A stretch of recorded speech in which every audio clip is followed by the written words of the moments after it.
kana kita gid mo ana. So munay nag-seminar. Okay.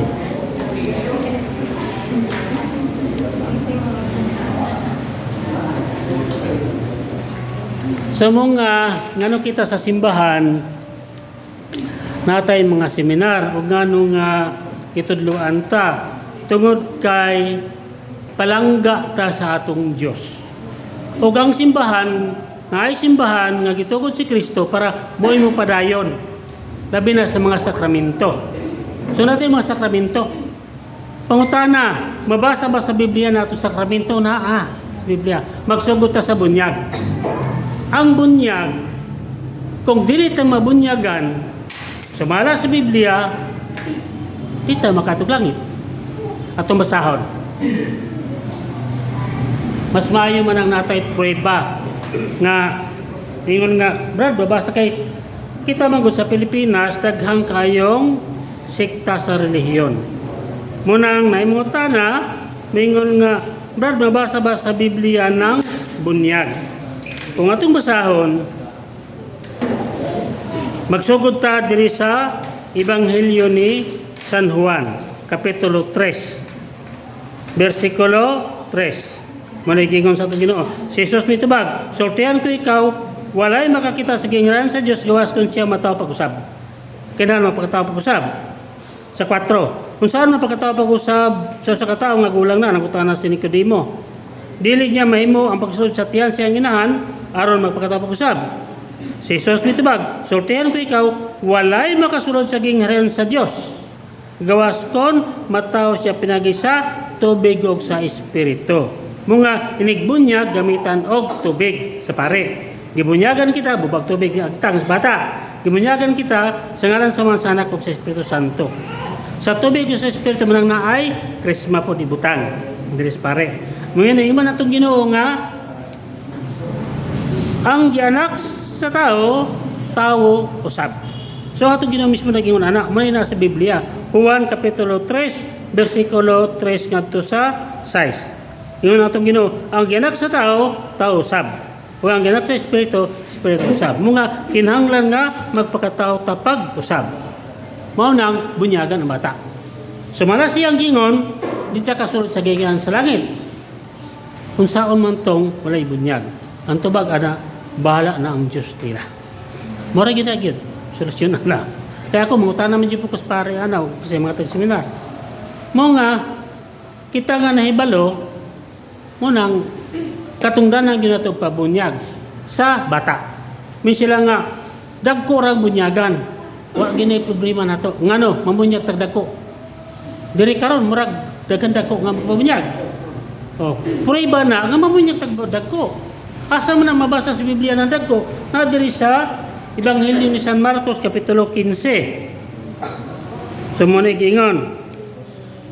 Marcos kapitulo 16 versikulo 15. Ningon siya kanila, paglakaw kamo sa tibok kalibutan ug sangyaw ang may balita ngadto sa tanang mga tao. Nang dunay mga pagmisyon, pagsangyaw. Diyan sa may sunod na, siya nga ang mutuo og magpabunyag maluwas. So ang bunyag di ay makaluwas. Tinaw man ang mutuo og magpabunyag maluwas. So kani nga to dili lang kayo gibunyagan ta para mamembro, kundi dili apil sa kaluwasan. Kaya naman si Kristo nga, dili ka makasulod sa gingaran sa langit, kung di ka magpakataw pag-usab. Sa unsang plagi magpakataw pag-usab mo ng bunyag. Kung sila nga, kailan nandako na brad, gano? Ang ilang basihan, kanang giingon nga, ang mutuo o magpabunyag maluwas. Busa kailan kuno dako na. Sumilang kwaon. Sumpayan nila na, parang makumbinsi taga dako na, sumpayan na sa buhat sa mga apostoles. Kapitulo 2. Sumala diri sa buhat kapitulo 2 versikulo 38 unya mingon si Pedro kanila subuhat ni siya buhat muni sumpay buhat kapitulo 2 versikulo 38 unya mingon si Pedro kanila ang tagsa-tagsa kaninyo kinahanglan magginulsol og magpabunyag so magginulsol no sa mapaginulsol sa bata musa nga dagko ni siya wa tay supak ana Pero kung ipadayon na ito pagbasa, ang giingon, anam na ato katuhot doon, aron yun masabtan na ito.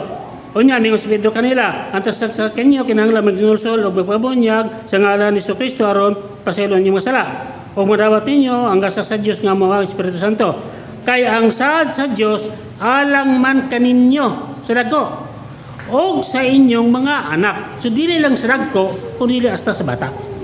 Munang mamunyag taog, bata. Kung sa pamilaing prueba na ito, Ebanghelyo ni San Mateo, Kapitulo 28, versikulo 19. Tinaw man na gingo sa atong Ginoo, insya. Sa diha nga, 19,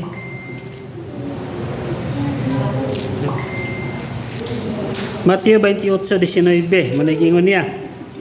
Busa panlakaw kamo nga tos ng katawang sa tibok kalibutan ug mo sila kumatunan. Bunyagi sila, subunyag una. Bunyagi sila sa ngalan samahan sa anak ko sa Espiritu Santo. Og tudloe. So magbunyag tudloan. Mo nga ang ginikanan mo'y mo seminar. Kay mo may mutudlo sa bata. So samtang ang bata nagdako, tudloan to ninyo. Musimba, manguros, ugampo. Naba sa Biblia, kana atong ipanudlo sa atong simba na sa Biblia tanan. Mao nga, kung naay mo supak, musang ko sa debate, kay mo pugos man gyud me. Mabasa ba sa Biblia, brad, nga bunya ka ng bata na sa Biblia? Mabasa ba sa Biblia, brad, nga official sa pare na sa Biblia? Nga mo nang sangkog debate, kaya di mo pumigil mo pan nila, o yun nila. Kaya nga nung nasa Biblia, kitang Katoliko naghupot aning Biblia. Ang unang imprinta nga Biblia, nga Johann Gutenberg Bible, ubos to sa pagtugot sa simbahang Katoliko. Wala pa'y protestant atong panahon na. So na siya.